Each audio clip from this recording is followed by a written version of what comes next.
First of all, thank you, Tanae and Joanna, for inviting me. I'm really excited to be here, to be part of this series of talks. It sounds incredible, and yeah, I think it's wonderful you guys put this together. I'll be talking to you today about suicide as protest, looking at ethnographic evidence from 53 cultures. So I'm going to start by, we're going to zoom in on 3 cases of suicidal behavior. We'll then zoom out and look at how these cases fit into broader patterns of suicidal behavior we see across cultures. I'll then describe how we formalized suicide as protest into a testable evolutionary model. And then I'll go into describing how we tested 2 evolutionary models of suicidal behavior against the ethnographic record and the findings from that project. So this account here, this comes from a special issue on suicidal behaviors published in 2012 in Cultural Medicine and Psychiatry. And this is a great resource if anyone wants to learn more about how cultural anthropologists approach suicide ethnographically. This account from Julie Balaud in Kabul, it concerns 2 sisters who attempted suicide in protest against parental and societal restrictions. Specifically, one sister was involved in athletic competition and another was involved in musical performance. But the parents in this very conservative Islamic society, they feared the girls' activities would harm the reputation of the family. And specifically, it could affect the ability of the father to maintain a job. So there's a bit of conflict between the girls' status pursuits and the status of the family as a whole. And what Julie Balaud witnessed is after swallowing a cocktail of tablets, one of the sisters said, they have to understand, referring to her parents, that we are not bad girls or bad Muslims. If they cannot get this, then there is no point for me to live either. This is an account, this is a bit older, comes from Raymond Firth, a British social anthropologist. This was documented among the Tikopia of the Solomon Islands. And it involves a song that was actually composed by the brother of a woman who died by suicide. This woman, she fought with her mother and died by suicide in the usual Tikopia method, which at the time was swimming out to sea. And Raymond Firth, he says, the song is simple. It's a simple statement of fact, yet implicit in its affection, sympathy, and regret. It reads, my sister, my nourisher, you have leapt into the ocean, and you did not turn your head to shore. You formed your idea, you went away that you might die. So it signifies the pain that others feel and the dependence they have on those who die by suicide. This is an example I had to include because we are in the UK. And I'm just curious, by a show of hands, do people know who this woman is? Has anyone ever heard of her? No. No, okay, that's really fascinating. She was at one point sort of a prominent public figure, a British socialite, and she loved Hitler, like literally. She actually went to Germany and, like a fangirl, she, entered his sphere and became very close with him. Her sister observed, this is what Unity Mitford said to her sister, also another socialite. She told me that if there was a war, that she would kill herself because she couldn't bear to live and see 2 countries that she loved tearing each other to pieces. On September 3rd, 1939, Unity, who was living in Germany at the time, visited a Nazi party official to ask if she would be detained as an enemy alien, and she was told she would not. Nevertheless, the party official was concerned by her behavior and had 2 men follow her. Nevertheless, she got away. And she went into the English garden in Munich, and she shot herself. She survived this attempt, actually, and Hitler actually did pay for her to return home. Nevertheless, the war continued. These cases, these fit a pattern of suicidal behavior that we see across cultures. This film here, in the image, this is a film called Tana, and it depicts a true story of forbidden love in Vanuatu. It was actually filmed with collaboration of the Yaqul people. It describes a sort of a Romeo and Juliet 2 story, type of story. 2 individuals fall in love. The community doesn't agree with it, and they die in the end by suicide. Other examples we see, so Again, going back to the Middle East, it's not just Afghanistan, but in other places in the Middle East, ethnographers have observed that suicidal behavior is a form of women's recourse against kin and social norms. Among the Tikopia who we discussed, it's not just young women in conflict with their mothers, it's also seen as a form of protest of young men against their fathers. In Papua New Guinea, it's been described as a last resort of abused women. Among the Toraja of Indonesia, it's been described as suicidal behavior being a form of expressing intense feelings of injustice, such as parental neglect. In South Africa, and this is also in that special issue on suicidal behavior in culture, medicine, and psychiatry, Niehaus describes suicidal behavior as representing protest in women and representing thwarted dominance in young men. That is, that young men are expressing that they are not receiving the dominance that they think they are entitled to. And in Chuuk, Micronesia, where I have done field work, suicidal behavior is seen as an extreme form of social withdrawal, triggered by mostly family conflict. And in this small island community, suicidal behavior and social withdrawal generally is seen as a form of communication. Staples and Widger, who edited the special issue on suicidal behavior, situating suicide as an anthropological problem, they state, cultural anthropologists have repeatedly demonstrated how suicide exists as a socially legitimate means of protests when other more direct forms are not allowed by social convention, for example, in the context of gender inequality. My colleagues and I, we formalized suicidality as protest in a model we call the bargaining model. This model predicts that suicidal behavior will occur under conditions in which the individual faces high severity conflicts that impact health, status, or reproduction. Those individuals are otherwise relatively powerless. They are not believed, their problems are trivialized, or they are not seen as legitimate. So if they had another solution, they would not resort to self-harm and suicidal behavior. The parties involved, that is the suicidal individual and those with whom they are in conflict with, we can call them antagonists. They have some kind of shared stakes such that the other party is willing to and is incentivized to provide support. You can think of family, spouses, close colleagues. And more often than not, individuals, the model predicts, would see improved outcomes following suicidal gestures, stopping unwanted marriages, thwarting abuse, and getting help. And this is an evolutionary prediction. So that individuals are, at one point, their fitness is approaching zero because they are being severely harmed, and that they can increase their fitness by improving the conditions of the environment. They can marry the spouse of their choice. They can pursue the status competitions that they are skilled at. They can get the help that they need. And this builds on work from Hagen, Watson, and Hammerstein. Ed Hagen was my PhD advisor, in which they formalized self-harm as a credible signal of need. So it is a true, honest signal that one's state is bad, and it can be improved if others provide the resources to improve those conditions. It's important to note, although suicide, we think of it as a manner of death, the vast majority of suicidal behavior is actually non-fatal. This is data from the United States, from the Center of Disease Control between 2001 and 2009.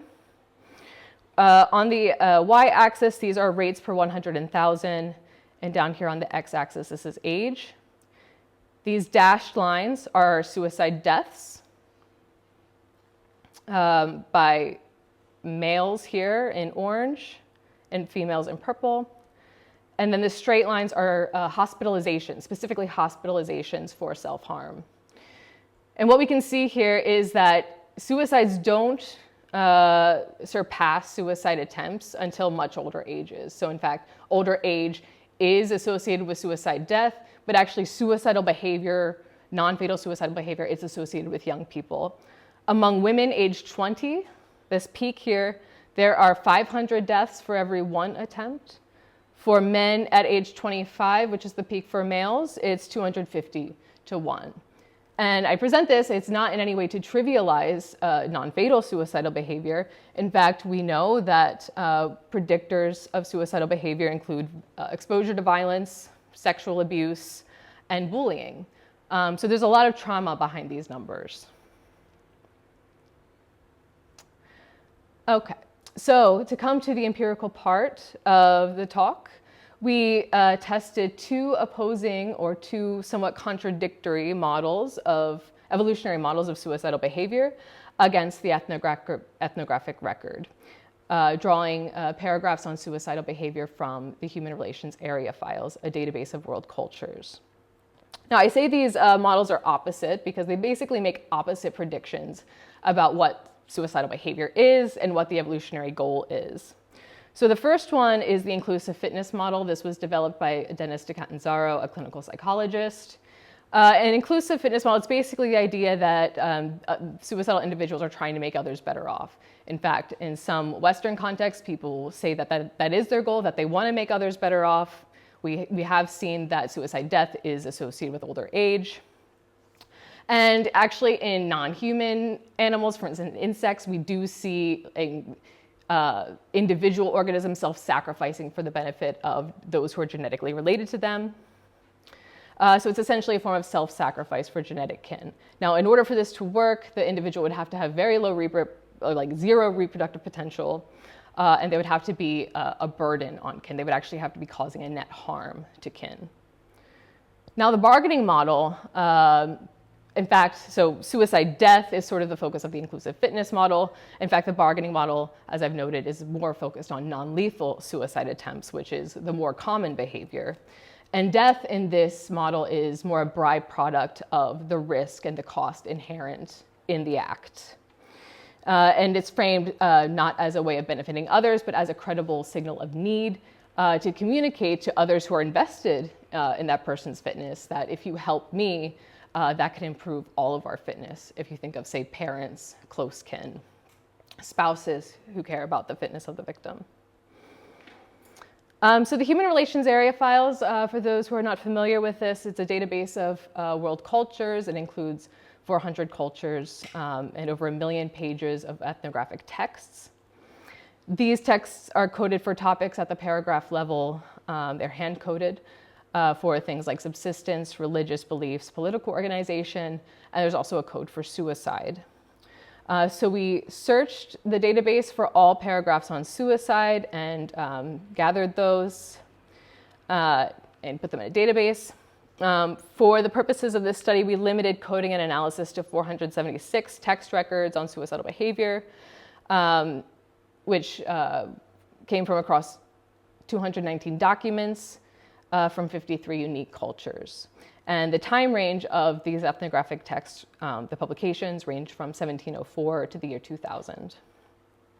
This database also, in this suicide database, there's also really famous ethnographies you might have heard of, like Coming of Age in Samoa or Veiled Sentiments, as well as obviously more obscure ethnographies. This is the distribution of cultures and text records. The shape, so the shape, the place on the map is the geographic location of the culture. The shape corresponds to the subsistence practice, so it gives you an idea of the diversity of these cultures. There's hunter-gatherers, there's horticulturalists, pastoralists, intensive agriculturalists, as well as those who have mixed economies. And the size of the shape corresponds to how many text records there were from that culture. So it's important to note that the number of texts does not necessarily mean that suicide is more common in that culture. It just means that there's more text records. That could be because of the interest of the ethnographer. It could be, that maybe there was a suicide while they were there, and that's why there's more about it. And it could also be in some instances, for instance, in Shuk, where I work, which is right here, indeed suicide is really common. So here's an example of text and how we coded it. This is a case from the Kapauku of Papua New Guinea. It reads, attempted suicide is punishable by a beating administered by the woman's owner. The girl was being forced to marry a man she did not like. She attempted suicide several times in order to prevent the marriage. She was always saved from the river or captured on its bank. Every time she attempted suicide, she was beaten severely afterwards. She did not stop. Since she did not stop, her brother and father consented to her marriage with the man whom she loved. This was coded as +1 for conflict, +1 for a fitness threat, being a forced marriage, evidence that she's powerless, she's being beaten, the men around her are described as her owner. She does have high reproductive potential. The method had low lethality, and in the end, she was better off in preventing the marriage. There was no evidence that she was a burden on her kin, no evidence of low reproductive potential, no evidence of high lethality, and no evidence that others would have been better off. This is another text from the Blackfoot. It reads, in the recent past, a man deserted his wife and children to live with another woman. Bound to the reserve, he faced daily censure for his acts until he terminated his marginal position by suicide. This was coded as +1 for conflict, fitness threat, powerlessness because he's bound to the reserve and facing daily censure, and high lethality because he died. And there's no evidence for burdensomeness, low lethality, low or high reproductive potential, or any outcome, because the outcome is not described. It's important to note, however, that these texts are often fragmented because the ethnographers were not necessarily explicitly looking for suicide. So some texts could be short and offhand. For instance, this cultural model here, this sort of description of what suicide tends to be like in the society, in this case the Copper Inuit reads, the cause may be either sorrow or sickness. In a case from the Ojibwa, this reads, a woman committed suicide after being beaten by her fur trade husband, without any other details. And in another one it says, suicides and attempted suicides are rare but known, sometimes occurring over broken love affairs. So this is the percent of evidence of variables across text records and culture. So on the y-axis is each variable we coded for. And this is the percent. On the x-axis, the red is cultures. So if a culture has at least one mention of that variable. So for instance, here we see almost 90% of cultures had at least one mention of suicide being associated with a fitness threat, such as abuse or forced marriage. And then text records here in blue. So at least 50% of text records, of all the text records, had at least one, had a mention that suicide was caused by a fitness threat. So we can see here, so up at the top panel is the bargaining model, and the bottom panel is the inclusive fitness model. And there's generally far more evidence for the bargaining model variables. The top most common variables being fitness threat, powerlessness, and conflict.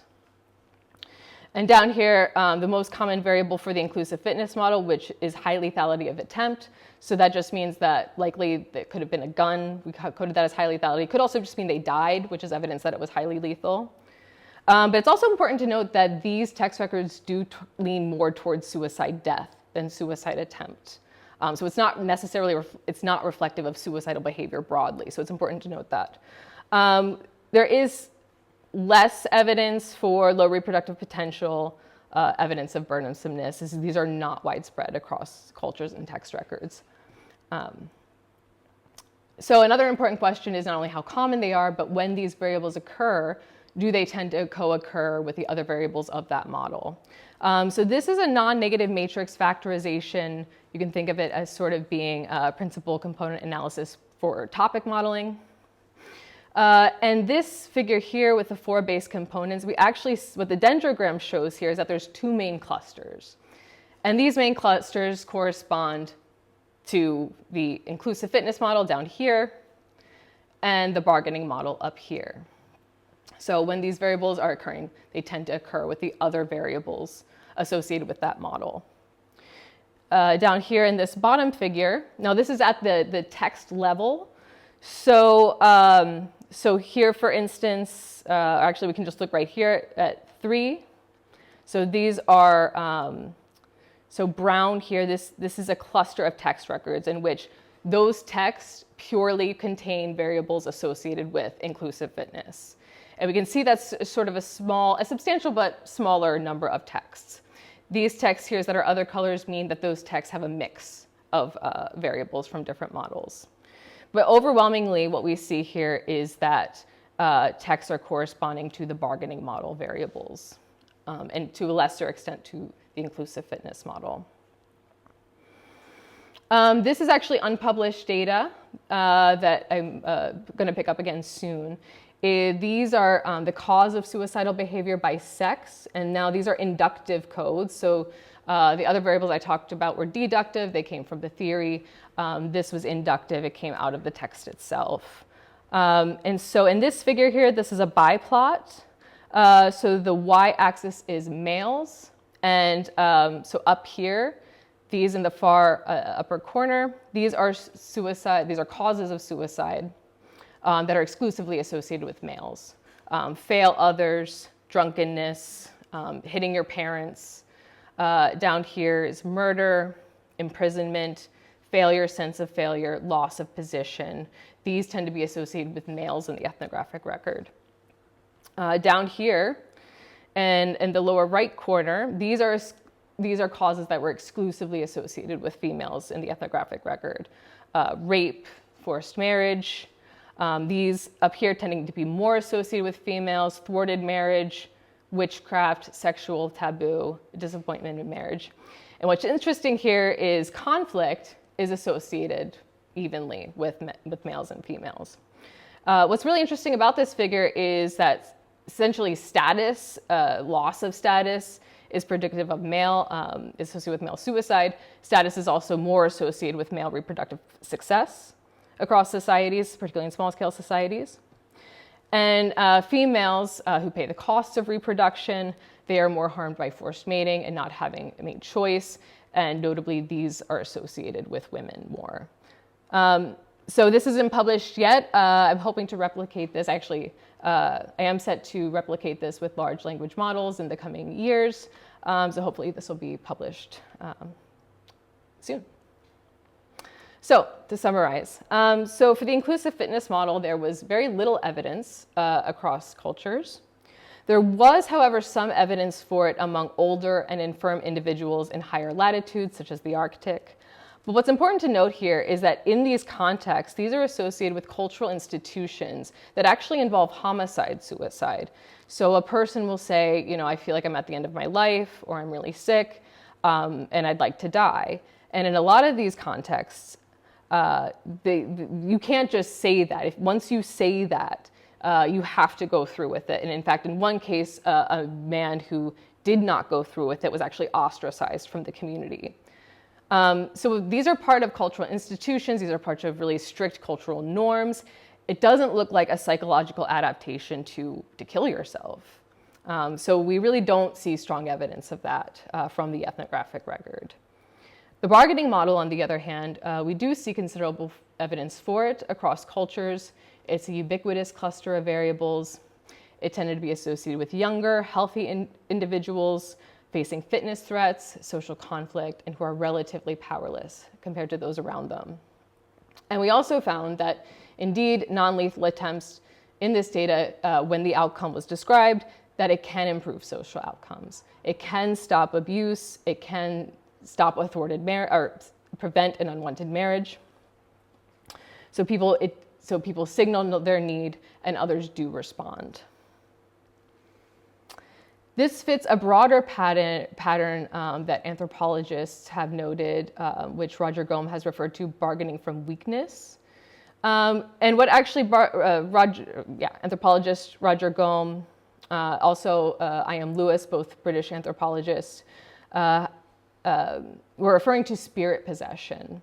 In spirit possession, we don't really think about it much in the West, but it's actually ubiquitous across societies. It's described all over the world. Its form varies from culture to culture. It can involve convulsions. It can involve being catatonic or not moving. In some places, someone could be hysterical and screaming. They can take on the voice of a spirit or ancestor. But what these all have in common is disruption to daily life and disruption to economic production. And in the East African context, where anthropologists like Roger Gomes and I.M. Lewis have worked, these really strict patriarchal societies, spirit possession is often associated with women in conflict with their husbands. So maybe the husband wants to take a second wife and the first wife doesn't want that. She may become possessed by a spirit. This involves taking on the sick role such that you are the person becomes a patient and a healer must be called. And healing basically occurs through appeasement of the spirit. That could be the transfer of gifts, a ceremony in which attention is called to the individual and their suffering, and gifts are transferred to the spirit to appease them. And these are also transferred to the individual. And what they argue is that it doesn't overturn the hierarchy, it doesn't overturn the social order, but it appeases the person who is powerless to sort of, feel that they are valued and, be able to, contribute again, get back to work, basically, to, feel that they are valued to continue on. Other examples, also Caroline Humphrey, who is a Cambridge anthropologist, she has really interesting work on spirit possession in Mongolia as well. Another example of bargaining from weakness is running away, running from home or running into the bush. So this is described across the Pacific. In fact, I investigated this among Chonchuk of Micronesia. It's also described among hunters and gatherers, such as the Kong. In a famous ethnography, Nisa story of a Kong woman, Marjorie Shostak describes how a young woman who maybe she's not allowed to divorce her husband, her solution is to run into the bush for the night to show the strength of her feelings. She puts herself at risk to show others how much she really desires to, in this case, divorce her husband. So related work I've done. A follow-up to this. So this was published in 2016. Subsequent to that, I conducted field work with Chonchuk of the Federated States of Micronesia. This is a group population who has high rates of youth suicide, particularly young men ages 15 to 25. Investigating conflict and bargaining in the family. If you're interested in that work, as it was published in American Anthropologist in 2023, a key finding from that work was that indeed high-cost bargaining strategies like running away from home, suicidal ideation, putting yourself at risk, these were associated with high-severity conflicts, experiencing abuse or being kicked out of the family. In 2025, with Dan Balliet, a psychologist, we published a paper called Psychological Adaptations for Fitness Interdependence Underlie Cooperation Across Human Ecologies. And from this, we argue that humans must have evolved specific mechanisms for managing conflict, specifically under conflict and powerlessness. So putting this idea of bargaining into the bigger, larger fabric of human behavior. And just recently, this month, out in Royal Society Open Science, my colleagues and I, we've leveraged large language models to basically do the annotation for us, it's really a human in the loop model.